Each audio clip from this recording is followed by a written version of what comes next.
The Galactic Coalition had known about Earth for a very long time. Their scientists had studied it from far away, using machines that could see across the stars. They had watched this small blue planet spinning around its yellow sun, and they had written one word in their records. Earth was everything the Coalition feared. The gravity was too strong. The air was full of oxygen, a gas that could burn and destroy. The water fell from the sky in violent storms. The ground shook and split open. Mountains threw fire into the air, and the creatures that lived there spent every moment trying to kill and eat each other. No intelligent species could possibly survive on such a world. That was what the Coalition believed. They marked Earth as dangerous and told all their ships to stay away. Ambassador of the Collective had heard the stories about Earth. Her species looked like floating jellyfish mixed with cats, their bodies made of soft light that changed color with their emotions. They were peaceful and gentle. They had never known war or violence. The idea of a death world filled them with horror. Was traveling home after a long diplomatic mission when her ship broke. Something went wrong with the engines, and the vessel began to fall. Her pilot tried to steer toward a safe planet, but there was only one world close enough to reach. Earth. The ship crashed through the atmosphere, burning like a star, held onto her seat as everything shook and screamed around her. She thought about her family, her home, and the life she would never see again. Then everything went dark. Park was driving his old car down a country road outside. He had just finished a 12-hour shift at the hospital where he worked as a paramedic. His eyes were tired and his body was sore, but he felt good. He had saved 2 lives that night, a child who had stopped breathing, an old man whose heart had given up, had brought them both back. He was thinking about his bed and wondering if he had any food in his refrigerator when he saw the light. It streaked across the dark sky like a falling star, but it was too big and too bright. It disappeared behind the mountains with a sound like thunder. Stopped his car. He should go home. He should sleep. But something pulled at him, a feeling he could not ignore. He turned his car toward the mountains. He found the crash site in a rice field. The ship had carved a long scar through the wet earth, destroying crops and filling the air with smoke. It did not look like any machine had ever seen. It was curved and smooth, like something grown rather than built. Strange lights flickered inside the broken hull. Got out of his car and walked toward the wreckage. He should have been afraid. He should have called for help and waited. But he could hear sounds coming from inside. Weak sounds. Hurt sounds. Someone needed help. The inside of the ship was dark and filled with strange smells. Used his phone as a flashlight, stepping carefully over broken pieces of metal and glass. And then he saw them. There were 3 creatures lying on the floor. They were beautiful and terrible at the same time. Their bodies glowed with soft light, blue and purple and white. They had too many limbs and no faces he could understand. One of them was not moving at all. Knelt beside the closest creature. He did not know what it was or where it came from, but he knew injury when he saw it. The creature's light was fading, its body growing still. He put his hands on its chest and tried to find a heartbeat. The anatomy was all wrong, nothing like a human body, but had been a paramedic for 15 years. He understood the rhythm of life, the way living things fought against death. He found a pulse, weak and strange, and he began to press. Rain started to fall. Cold water poured through the broken ship, soaking everything. Took off his jacket and covered the creature, protecting it from the rain. He kept working, kept pressing, kept fighting. The creature's light grew stronger. It started to breathe again.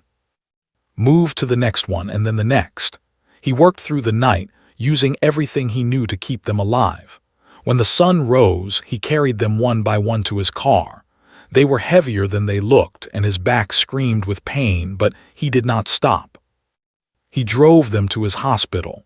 The other doctors stared in shock but just kept moving. He explained what he had found, what he had done. He demanded that they help. They helped. 3 days later, Ambassador woke up in a strange room. The light was too bright and the air smelled wrong. She felt weak and confused, her memories scattered like broken glass. She remembered the crash, the fear, the darkness. And then she saw the human. He was sitting in a chair beside her bed, his eyes closed, his head tilted to one side. He was wearing strange clothes covered in symbols she did not understand. His face was rough and tired, covered in short dark hair. He looked like nothing she had ever seen before. Tried to move and the human's eyes opened. They were dark brown, warm and kind. He smiled at her and she felt something she could not explain. Peace, safety, home. "You should be dead," she whispered through her translator. "This world should have killed you." The human blinked and rubbed his eyes. He looked confused for a moment, like he was trying to remember where he was. Then he smiled again. "Rough night?" he asked. Did not understand. She had just crashed on the most dangerous planet in the galaxy. She had nearly died. And this creature, this impossible being from a nightmare world, was asking if she had a rough night. "You saved us," she said. "Why?" The human shrugged. "You were hurt, that's my job." "Your job?" "I'm a paramedic. I help people who are hurt." He leaned forward, checking the machines beside her bed. "How do you feel? Any pain?" Stared at him. She had spent her whole life traveling between stars, meeting hundreds of different species. She had seen wonders and terrors beyond imagination, but she had never met anyone like this human. He came from a death world. His body was built for violence and survival. Every part of him was a weapon, from his strong bones to his grinding teeth. He should have been a monster. But he had saved her life. He had pulled her from the wreckage, protected her from the rain, and fought through the night to keep her alive. Not because he had to, not because someone told him to, just because she needed help. Felt something new growing inside her chest. It was not quite fear, though fear was part of it. It was wonder. It was hope. And somewhere deep down, in a place she did not want to look, it was terror. Because if one human could do this much good, what could billions of them do? What were they capable of? The galaxy was about to find out. The news of Ambassador's rescue spread across the galaxy like fire. Every species, every world, every station heard the same impossible story. A diplomatic vessel had crashed on the death world called Earth. The crew should have died. Instead, they were saved by a native creature, a human. The Coalition Council met in their great hall on the station called Harmony's Rest. Thousands of representatives from hundreds of species gathered to discuss what this meant. Their voices filled the air with strange sounds, translated by machines into languages everyone could understand. "The humans must be contained," said High Speaker, a tall being covered in silver scales. "They are death. Their very existence is a threat." "But they saved our people," argued Ambassador, still weak from her injuries. "The human called risked his life for strangers he had never met. Does that sound like a monster to you?" "Perhaps it was a trick. Perhaps they want something from us." "He asked for nothing. He expected nothing. He simply helped because we needed help." The council argued for days. Some wanted to destroy Earth before the humans could become a threat. Others wanted to study them from a distance, like dangerous animals in a cage. A few, very few, suggested making contact. In the end, they chose the middle path. They would send a delegation to Earth. They would observe the humans, learn about them, and decide what to do. It was a careful plan, a safe plan. The humans had other ideas. Was a scientist who studied life on other worlds. She had spent years looking at the stars, wondering if anyone was out there. When the alien delegation arrived, she was one of the first humans chosen to meet them. The aliens were strange and beautiful. Some floated in the air like living clouds. Others walked on too many legs or spoke with colors instead of sounds. They looked at the humans with fear in their eyes, like children watching a dangerous animal. Found it funny. She had been afraid of so many things in her life. Exams, job interviews, talking to her mother about her choices. But these aliens, these amazing creatures from beyond the stars, were afraid of her. "Your heart rate is very stable," said Doctor, a scientist who looked like a walking tree made of light. "Most species show signs of stress in new environments. You do not." Smiled. "I'm excited, not scared. This is the most amazing thing that has ever happened." "Amazing? We are strangers, we are unknown, we could be dangerous." "So could I," said, "but you came anyway, that took courage." Doctor's body flickered with colors did not understand. Confusion, perhaps, or surprise. "You are not what we expected." "What did you expect?" "Monsters, killers, creatures shaped by violence and death." Thought about Earth. She thought about wars and famines, about cruelty and hate. The aliens were not completely wrong. Humans could be terrible. They had done terrible things to each other throughout their history. But that was not the whole story. "We are shaped by our world," she said carefully. "Yes, it is dangerous. Yes, we had to fight to survive. But that fighting taught us something important. It taught us to work together, to protect each other, to never give up. Even against impossible odds. Especially against impossible odds. That's when it matters most." The delegation stayed on Earth for 3 months. They visited cities and villages, forests and deserts. They saw humans laughing and crying, working and playing, fighting and making peace. They watched parents care for children and strangers help each other without being asked. They also saw the dark side. They saw poverty and war, hatred and fear. They saw humans hurting each other in ways that made no sense. "How do you live with such contradiction?" Doctor asked one evening. They were sitting on a hill outside Seoul, watching the sun set over the city.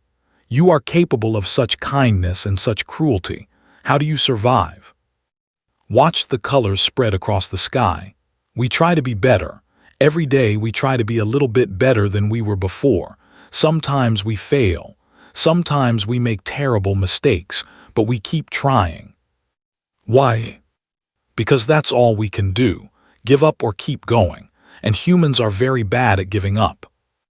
The delegation returned to the coalition with their report. They spoke for hours, describing everything they had seen. The council listened in silence, their fear slowly changing into something else. Respect, perhaps, or wonder.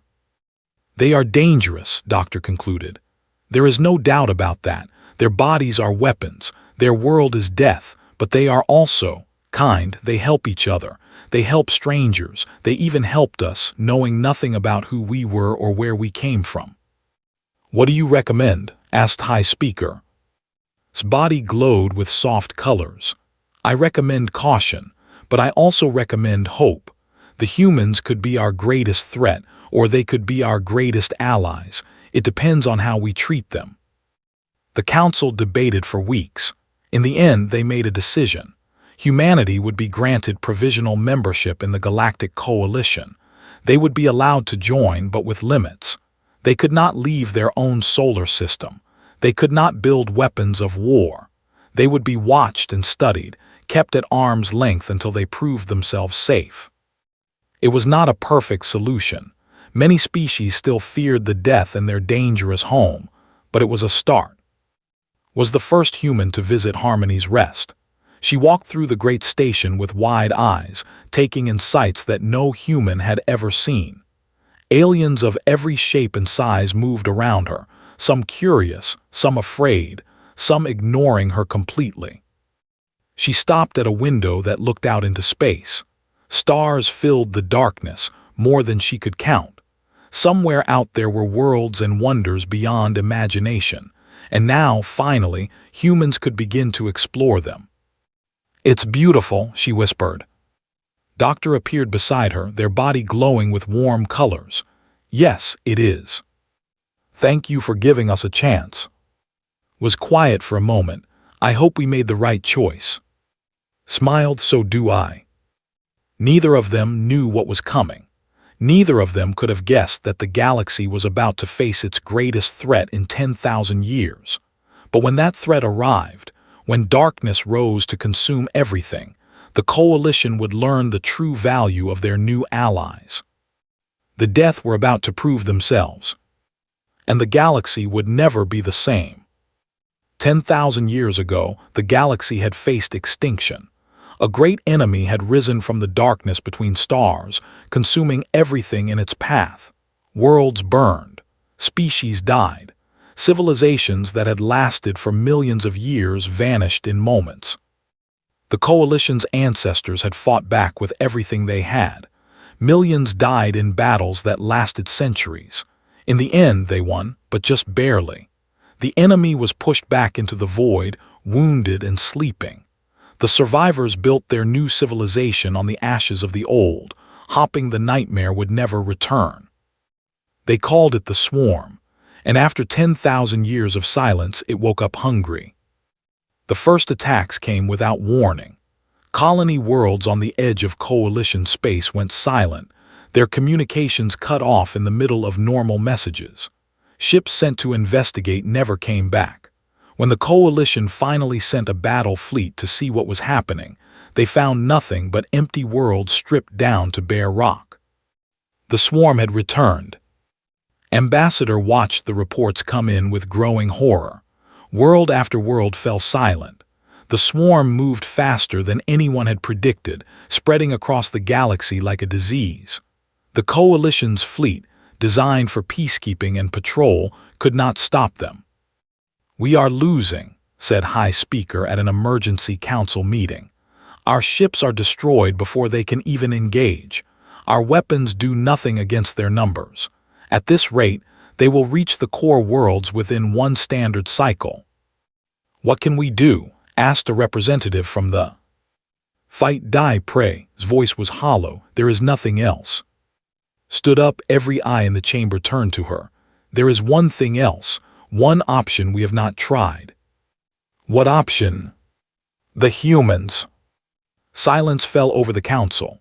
The humans, the Death, the dangerous creatures from the impossible planet who had been confined to their own solar system for a year. "They are too few," said, "too primitive. They cannot even leave their own system."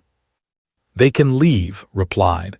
"We chose to keep them there. We chose to fear them instead of trusting them. But they saved my life. They showed kindness when they owed us nothing. Perhaps it is time we gave them a chance to do more." "You want to unleash death on the galaxy." "I want to save the galaxy, by any means necessary." The debate was short. The coalition had no other options. A message was sent to Earth, a desperate plea for help from a galaxy that had treated humanity with suspicion and fear. Captain received the message in lunar orbit. He was the commander of the ESV Defiance, one of the first human warships built after first contact. It was not pretty like the coalition vessels. It was angular and dark, bristling with weapons designed for one purpose: killing enemies. Had fought in 3 wars before joining the space fleet. He had seen what humans could do to each other when pushed to the edge. He had scars on his body and deeper scars on his soul. But he had also seen courage and sacrifice, friendship and love. He knew that humanity was not just about destruction. His first officer, Lieutenant Han, brought him the coalition's message. She was young but brilliant, one of the best tactical minds in the fleet. Her face was serious as she handed him the tablet. "They're asking for help," she said. "The whole galaxy is falling apart and they're asking us to save them." Read the message slowly. He saw the fear behind the words, the desperation. These aliens had locked humanity away like dangerous animals. Now they wanted those animals to fight for them. Part of him wanted to say no. Let them suffer. Let them learn what it meant to face extinction alone. But that was not who he was. That was not who humanity was. "How fast can we mobilize?" he asked. "Every ship we have, maybe 6 weeks if we push hard." "We have 2 weeks. The Swarm won't wait." His eyes widened. 2 weeks, sir, that's impossible." Smiled, but there was no humor in it. "Impossible is what we do best. Send the word to Earth. Every ship, every soldier, every weapon, we're going to war." The news spread across Earth like lightning. Humans had been waiting for this moment, hungry for a chance to prove themselves. Factories that had been building peaceful machines switched to weapons. Scientists who had been studying alien biology started working on ways to kill the swarm. Soldiers who had been training for years finally had a purpose. Park, the paramedic who had started everything, enlisted as a combat medic. He was too old for fighting, but he could still save lives. That was what he had always done. Joined a research team working on swarm biology. She had studied alien life for years. Now she would help find a way to destroy it. Sergeant Bay led her Marine squad through endless drills, preparing them for combat against an enemy no one had ever faced. She was hard and cold, forged in fire from years of human conflict. But beneath that coldness was a fierce love for her soldiers and her species. 2 weeks passed in a blur of chaos and preparation. Ships launched from Earth orbit, forming the largest fleet humanity had ever assembled. They were not elegant or beautiful. They were weapons, pure and simple, designed by a species that had been fighting since before it could walk upright. Captain stood on the bridge of the Defiance as the fleet prepared to jump into hyperspace. Beside him, Lieutenant checked the final coordinates. "All ships report ready," she said. "We're as prepared as we'll ever be." Nodded, he looked out at the stars, thinking about everything they were leaving behind. Earth, home, safety. They might never see any of it again. But that was okay. Humans had always been willing to die for what they believed in. And right now, they believed in saving a galaxy that had never trusted them. "Open a channel to all ships," he ordered. His voice echoed through the fleet, reaching every human sailor and soldier. "This is Captain. In a few minutes, we will enter hyperspace and travel to a war that is not ours. We will fight for species that feared us, for worlds we have never seen, for people we have never met. Many of us will not come back." He paused, letting the weight of his words settle. "But we are human. We do not abandon those who need help. We do not surrender when the odds are against us. We fight. We protect. We never give up. That is who we are. That is what we will show the galaxy." He took a deep breath. "All ships jump." The fleet vanished into hyperspace, carrying the hopes of 2 civilizations. Behind them, Earth continued to spin, waiting for news that might never come. And ahead of them the swarm waited, hungry and endless. The battle for the galaxy had begun. Nexus Prime was the heart of the coalition. It was a fortress world, covered in shields and weapons, surrounded by the largest fleet the galaxy had ever assembled. If the swarm took Nexus Prime, the war was over. Everyone knew this. When the human fleet arrived, every species on the planet stopped to watch. The ships came out of hyperspace in perfect formation, dark and angular against the stars. They looked nothing like coalition vessels. Where alien ships were smooth and elegant, human ships were rough and dangerous. They were built for war. Commander of the stood on the command platform, watching the humans arrive. His species had not known war for 300 years. They had forgotten what it looked like. Now they were reminded. "There are so few of them," said his aide, a young named. "How can they hope to make a difference?" "I do not know," admitted, "but Ambassador trusts them. Perhaps we should too." The human transports began landing on the planet's surface. Soldiers poured out, carrying weapons and equipment that looked strange and deadly. They moved with a purpose that surprised. There was no fear in their eyes, no hesitation. They had done this before. Sergeant Bay led the 4th Marine Division to their assigned sector. She was a small woman with short black hair and eyes like ice. Her soldiers followed her without question, trusting her with their lives. "Set up defensive positions," she ordered. "Dig trenches. Lay mines. I want overlapping fields of fire covering every approach." "Trenches?" asked Private Ominu, one of her youngest soldiers. "Against a space enemy." "The swarm uses ground forces too. Big ones, fast ones, and they don't stop coming until you kill every last one of them. looked at her squad with hard eyes. "This won't be like anything you've trained for. It will be worse, but you are human. You are soldiers. You will hold this line or you will die trying. Understood?" "Yes, Sergeant." They got to work. Commander found as the sun was setting. She was checking the defensive lines, making small adjustments, never satisfied.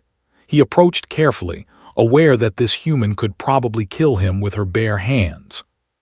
"Sergeant Bay," he said, "I wanted to thank you for coming. I know your people have no reason to help us." Did not look up from her work. Everyone has a reason to stop the swarm. If they win here, they'll eventually reach Earth. This is self-defense as much as anything. Still, you came when you could have waited. You fight when you could have hidden. Now looked at him. Her eyes were cold but not unkind. 300 years without war. How do you feel right now? Was quiet for a moment. Terrified. I have never seen combat. I do not know if I can lead my soldiers when the fighting starts. You can't. The words hit like a blow. What? You have no experience, no training, no instinct for battle. His voice was flat honest. When the swarm comes, you will freeze, you will panic, you will get people killed. Then what should I do? Stay behind the lines, keep your soldiers calm, leave the fighting to us. She finally showed something like sympathy. There is no shame in this. Your species chose peace. That is a beautiful thing. But right now you need killers, that's what we are. Wanted to argue, but he knew she was right. His species had evolved past violence. They had no place in a battle like this. How do you live with it? The killing. Was quiet for a long time. When she spoke, her voice was softer than before. We don't live with it, we carry it. Every death, every wound, every scream, we carry it forever. She looked up at the darkening sky. But we carry it so others don't have to. That's the deal. That's what being human means. In orbit, Captain prepared the Defiance for battle. The coalition fleet surrounded him, hundreds of elegant ships waiting for the end. They were beautiful but fragile, designed for peace. The human ships looked like monsters among butterflies. Lieutenant Han reported from her station. Sensors detect swarm forces entering the system, thousands of contacts, maybe more. How long until they reach us? 6 hours. Nodded, signal all human ships. Formation Delta, we take the front line. Sir, the coalition commanders are asking why we're moving ahead of their fleet. Tell them we're the shield, they're the sword, he smiled grimly. We take the hits, they deliver the killing blow. The swarm arrived like a wave of darkness. Millions of creatures moved as one, their bodies twisted and wrong, designed only for destruction. They had no ships in the normal sense. They were the ships, biological nightmares that could survive the vacuum of space. The battle began with fire. Human ships unleashed weapons the coalition had never seen. Missiles and lasers and plasma cannons. The swarm died by the thousands, but more kept coming. They crashed against the human fleet like water against rock. The Defiance shook as swarm creatures slammed into its hull. Alarms screamed. Damage reports flooded in, but the ship held and its guns kept firing. On the surface, the ground war began. Swarm creatures poured down from the sky, huge monsters with too many legs and teeth. They moved fast, faster than anything that size should move. They screamed as they charged, a sound that broke minds and stopped hearts. Soldiers held the line. Their weapons roared, cutting down wave after wave of monsters. When their guns ran out of ammunition, they used knives and fists. When they fell, their friends picked up their weapons and kept fighting. Park worked in a field hospital behind the lines. Wounded soldiers came in streams, missing limbs and bleeding out. He saved who he could and held the hands of those he couldn't. He had seen death before, but never like this. Never so much at once. A young soldier, barely 20 years old, grabbed his arm. Her stomach was torn open, wounds too severe to survive. "Did we win?" she whispered. Held her hand tight. "We're still fighting, we're still holding." She smiled. It was the smile of someone who had done everything they could. Good, that's good. She died with that smile on her face. In orbit, the Defiance was dying. Systems failed one by one. The hull was cracked in a dozen places. Half the crew was dead, but kept fighting, kept giving orders, kept holding the line. "Sir," said, her voice steady despite the chaos. "Main engines are gone, weapons at 20%, we can't take much more." Looked at the tactical display. The swarm's command cluster was visible, a massive concentration of creatures that controlled the entire hive. If it fell, the swarm would scatter. The battle would be won. But no ship could get close enough. The swarm protected its heart with everything it had. No ship except one that was already dying. "Lieutenant, you have command." She understood immediately. "Sir, no, there has to be another way." "There isn't. Get the crew to the escape pods. That's an order." "Captain." His voice was gentle now, the voice of a teacher to a student. "You're ready. You've always been ready. Take care of them for me." She saluted, tears streaming down her face. "It was an honor, sir." "The honor was mine." The Defiance's crew evacuated. Only remained on the bridge, guiding the broken ship toward the swarm's heart. Warning lights flashed. Alarms screamed. The hull groaned and cracked. Thought about Earth, about the mountains and the seas, the cities and the fields, about everyone he had known and everyone he would never meet. He thought about humanity, this strange species that had crawled out of a death world and reached for the stars. "For Earth," he said quietly, "for everyone." The Defiance hit the swarm's command cluster at full speed. The explosion was visible from the planet's surface, a new sun burning in the darkness. The swarm screamed. Without its leaders, it lost direction. Individual creatures began attacking each other, confused and leaderless. The coalition fleet pressed the advantage, destroying the scattered enemy. By morning, it was over. The swarm was broken. The galaxy was saved. And Captain was gone. The silence after the battle was heavier than any sound. Nexus Prime was, its beautiful surface torn by war, but it was still there. The coalition still existed. Life would go on. 40,000 humans had died in the battle. 12 ships were destroyed. Countless more were wounded, changed forever by what they had seen and done. It was a terrible price. But the swarm was broken. Its remnants scattered into the void, fleeing from a galaxy that had finally found the strength to fight back. The darkness was pushed away, at least for now. On the planet's surface, the survivors gathered to bury their dead. Humans and aliens stood side by side, looking at the rows of bodies covered in white cloth.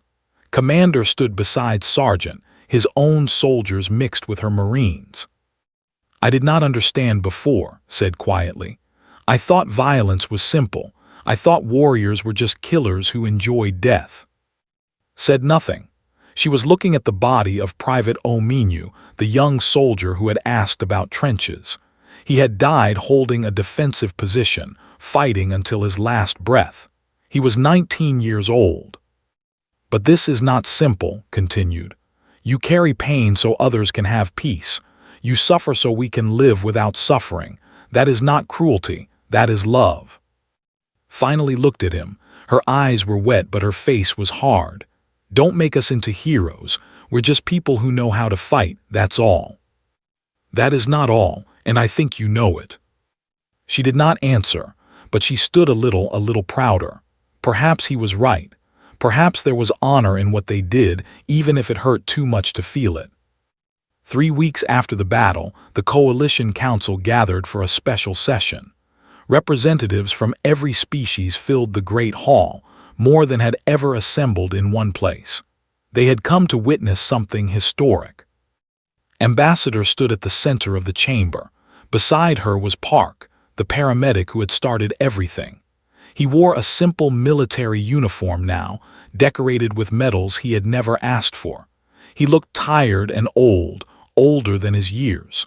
The war had taken something from him that would never come back. but he was still standing, still alive, still ready to help. "We called them death," began, her voice carrying to every corner of the hall. "We feared them. We confined them. We watched them like dangerous animals, waiting for them to prove our fears correct." She paused, looking around at the assembled species. Some looked away, ashamed. Others met her gaze with new understanding. "And when our extinction was certain, they came anyway. They bled for us. They died for us. Not because they had to, not because we deserved it, but because that is who they are." She turned too. The human shifted uncomfortably, not used to being the center of attention. "Why?" asked him. "When we gave you every reason to hate us, why did you come? Why did you save us?" Thought about the question. He thought about the crashed ship in the rice field, about the aliens he had saved without knowing who they were. He thought about the soldiers he had treated during the war, humans and aliens alike. He thought about the young woman who had died smiling because they were still fighting. "Because you needed help," he said simply. "That's enough." The chamber was silent. 1,000 species, 1,000,000 questions, and this human answered with just a few words. "Because you needed help. That's enough." It was so simple, so obvious, and yet so alien to species who had spent calculating costs and benefits, measuring worth and value. Humans did not think that way. They saw someone in need and they helped. It was not a strategy. It was not a calculation. It was just who they were. High Speaker stood slowly. The old leader had fought against human integration for years, fearing what the death might do. Now he saw them clearly for the first time. "I was wrong," he said, his voice cracked with emotion. "I feared you because you were different, because you came from a world that should have killed you. But that world did not make you monsters. It made you strong. And you used that strength to save us all." He bowed deeply, a gesture of respect his species had not offered anyone in centuries. "On behalf of the Galactic Coalition, I offer humanity full membership, not provisional, not limited, full and equal partners in our civilization." The chamber erupted in applause. Aliens of every shape and size stood and cheered, celebrating the death who had become their saviors. Stood quietly, overwhelmed by the attention. He had never wanted any of this. He was just a paramedic from who had seen a ship crash and decided to help. Everything that followed had been a surprise. Touched his arm gently. "You changed everything, you know that, right?" "I just did my job." "No, you showed us what humanity really is. Not monsters, not killers, just people who help each other no matter the cost." Her body glowed with warm colors, something like a smile. "That is the greatest gift anyone has ever given us." On Earth, the news of the victory spread across the world. People gathered in the streets to celebrate, to cry, to remember those who would never come home. Memorials were built. Songs were sung. Stories were told. Lieutenant Han took command of the rebuilt Defiance II. She stood on the bridge where Captain had stood, looking at the same stars he had seen. His sacrifice had saved millions of lives. She would make sure his legacy lived on. Returned to her research, now welcomed on any coalition world. The fear that had once followed her was gone, replaced by respect and gratitude. She spent her days studying alien life, building bridges between species that had never understood each other. Sergeant Bay retired from the military. She opened a small restaurant inn, serving simple food to anyone who walked through the door. Veterans gathered there to remember and heal, sharing stories over meals that tasted like home. She never talked about the war unless someone asked, and even then she said very little. But sometimes, late at night when the restaurant was empty, she would sit alone and think about the soldiers she had lost. She would remember their faces, their voices, their dreams. And she would cry, not because she was weak, but because she had loved them. Park went back to work as a paramedic. He had been offered important positions, honors, titles. He refused them all. He just wanted to help people the way he always had. One evening, years after the war, he was driving home when he saw a light streak across the sky. Another ship, crashing in another field. He pulled over and got out of his car, already running toward the smoke. An alien child crawled from the wreckage, scared and alone. She looked at with wide eyes, not knowing what he was. He knelt down and smiled, the same smile he had given Ambassador so long ago. "Are you hurt?" The child did not understand his words, but she understood his tone. She understood his kindness. She reached out and took his hand. Helped her to safety, just as he had helped so many others before. It was what he did. It was who he was. And somewhere across the galaxy, aliens told stories about the death from Earth. They spoke of the humans who had come from a nightmare planet and saved everyone. They spoke of their strength and their violence, their courage and their sacrifice. But mostly, they spoke of their love. Because in the end, that was what made humans truly terrifying. Not their weapons or their bodies, not their survival instincts or their fighting skills. It was their capacity to love strangers, to sacrifice for people they had never met, to help without asking for anything in return. The galaxy had feared humans because they came from a death world. Now the galaxy understood the truth. Humans were not dangerous because they could destroy. They were dangerous because they could care. And that made all the difference.